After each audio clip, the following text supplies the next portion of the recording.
Morning students, कैसे हैं आप सभी लोग। I am Umar Khayyam, your English language trainer. Students, today I will teach you the good manners in English. आज मैं आपको पढ़ाने वाला हूं अंग्रेजी में शिष्टाचार के लिए प्रयोग होने वाले शब्द। दोस्तों, हमारी जिंदगी में हमारी बोलचाल का बहुत ही ज्यादा महत्व होता है। हमारे बोलचाल में हमारे द्वारा चुने गए शब्दों का सीधा प्रभाव हमारे जीवन में, हमारी सफलता में और हमारे व्यक्तित्व में पड़ता है। तो इंग्लिश में यहाँ हम आपके लिए ऐसे टॉप 15 वर्ड्स लेकर आए हैं जो आपकी पर्सनालिटी में 4 चांद लगा देंगे। तो चलिए शुरू करते हैं। पहला जो शब्द है वो है प्लीज। प्लीज का जो मीनिंग है वो आप सभी जानते हैं, कृपया होता है। हम यदि किसी से कुछ काम कराना चाहते हैं, दोस्तों, हर व्यक्ति सम्मान का भूखा होता है। यदि हम किसी से बोलना चाहते हैं कि हमें पानी पीना है, हम बोलेंगे कि आप मेरे को पानी ले आओ। इस शब्द में, और यदि हम इसी चीज को ऐसे बोलें कि प्लीज क्या आप मेरे को पानी पिला देंगे, या हमें किसी का नाम पूछना है, please would you like to tell your name, या प्लीज आप अपना नाम बताना चाहेंगे। तो किसी से भी कोई काम कराने हेतु हम यदि प्लीज शब्द को आगे जोड़ते हैं तो ये एक बहुत ही शिष्टाचार पूर्वक इसका एक जो है वो वाक्य बन जाएगा। ऐसे ही दूसरा जो बहुत ही इम्पोर्टेंट शब्द है वो है सॉरी।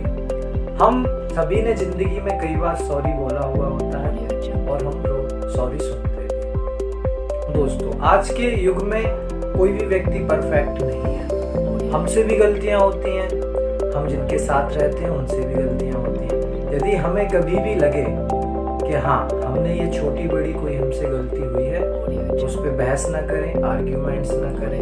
आप सिंपली, आपको लगता है कि हाँ गलती हो गई है तो आप माफी मांग लें। ऐसा करने से आप अपने आप को बहुत ही हल्का फील करेंगे। तो ये बहुत ही अच्छा शब्द है सॉरी, बहुत ही इम्पोर्टेंट है, बहुत ही यूजफुल है। जो तीसरा हमारा वर्ड है वो है थैंक्स। यदि कोई हमारी किसी भी प्रकार से मदद करता है, हेल्प करता है, या ऐसा कोई कार्य करता है जिससे हमको लगता है हम इसका धन्यवाद करें, तो हम इसके लिए इंग्लिश में थैंक्स बोलते हैं। दोस्तों, ये बहुत ही कॉमन वर्ड्स हैं जो हमें बहुत ही हमारी भाषा को, हमारी बोलचाल को बहुत ही एक अच्छे वे में प्रेजेंट करते हैं। चौथा जो शब्द है वो है एक्सक्यूज मी। एक्सक्यूज मी हमें अटेंशन को अट्रैक्ट करने के लिए, मान के चलिए कहीं पे 4 लोग बात कर रहे हैं और उनमें से किसी एक व्यक्ति से आपको बात करना है, तो आप जाएंगे, आप बोलेंगे एक्सक्यूज मी सर। तो ये एक तरीका होता है बात करने का। या आप ही कहीं मीटिंग में कुछ बात चल रही है, आपका कॉल ही आ गया, तो आप बोल सकते हैं एक्सक्यूज मी। आप वहां से हटकर आप अपने कॉल को अटेंड कर सकते हैं। आपकी कहीं पे मीटिंग चल रही है, ट्रेनिंग चल रही है, आप हल्के से एक्सक्यूज मी बोल के आप वहां से उठ सकते हैं और वापस फिर आप वहां पे पहुंच सकते हैं। तो एक तरीका होता है। पांचवा जो शब्द है वो है वेलकम। यदि हमसे कोई बोलता है थैंक यू, तो हम उसको वेलकम बोलते हैं। हम इसको और ही अच्छे से बोलने के लिए हम स्ट्रांगली वेलकम भी बोल सकते हैं। ठीक है, वेलकम। या कोई हमारे यहाँ गेस्ट आए हैं, आपके ऑफिस में आए हैं, आपके व्हाट्सएप ग्रुप में जुड़े हैं, आपके फेसबुक ग्रुप में जुड़े हैं, तब भी आप उनका वेलकम कर सकते हैं। छठवां जो शब्द है वो है पार्डन। मान के चलिए आप किसी से कोई बात कर रहे हैं, ठीक है, और आपको वो बात समझ में नहीं आई, तो आप बोल सकते हैं पार्डन प्लीज। तो वो अपनी बात को फिर से रिपीट कर देंगे। आप इसका इस्तेमाल इस तरीके से कर सकते हैं। अगला जो वर्ड है वो है काइंडली। काइंडली का उपयोग सबसे ज्यादा हम बचपन से ही करते आ रहे हैं। हम लेटर्स लिखते हैं, स्कूल में एप्लीकेशन लिखते हैं, तो kindly grant me leave for 2 days। कृपया करके हमें 2 दिन की छुट्टी देने की कृपा करें। इस तरीके से काइंडली का यूज हम कर सकते हैं। एक बहुत है दैट इज अलाउड। यदि हम किसी से किसी बात की परमिशन लेना चाहते हैं, अनुमति लेना चाहते हैं, तो यहाँ पे हम अलाउ मी का यूज करते हैं। सर, जैसे कि हम बोल सकते हैं sir please allow me to go to the market, allow me to go to allow me to go gym, allow me please आप घर पे मम्मी पापा से बोल सकते हैं प्लीज़ मुझे अलाउ करें जिम जाने के लिए या पिकनिक पे जाने के लिए, जो भी आप अनुमति लेना चाहते हैं, परमिशन लेना चाहते हैं। नेक्स्ट जो है that is after you. Next word है आफ्टर यू। आफ्टर यू यानी कि आपके बाद।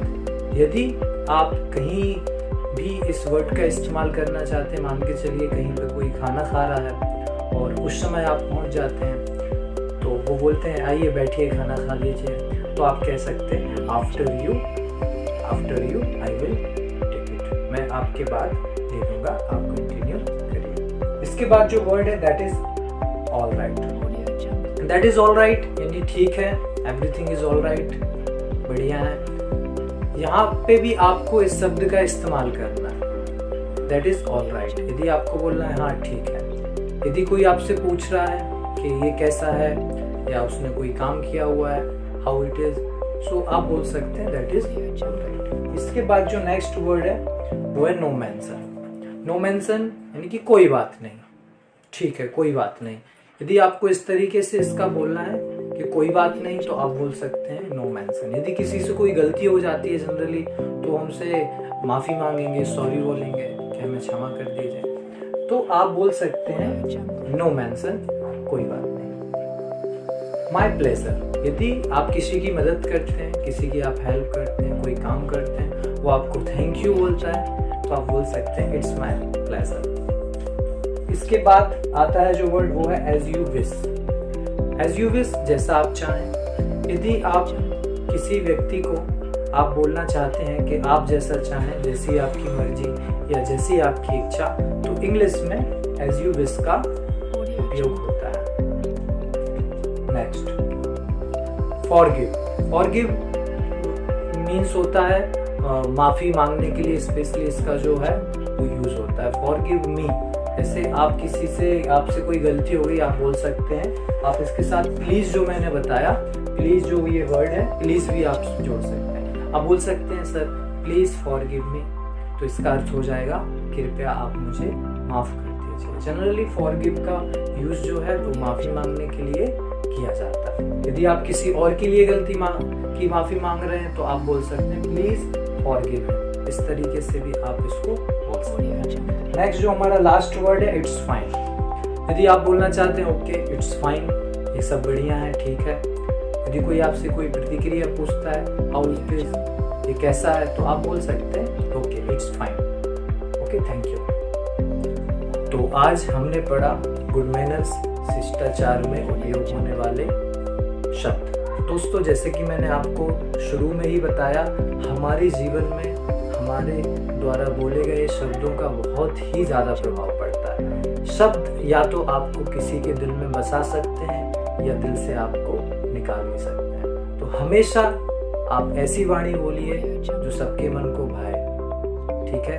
तो यदि आप अपनी पर्सनालिटी को अट्रैक्टिव बनना चाहते हैं तो इंग्लिश तो आप सीख ही रहे हैं, लेकिन आप शिष्टाचार भी सीखिए।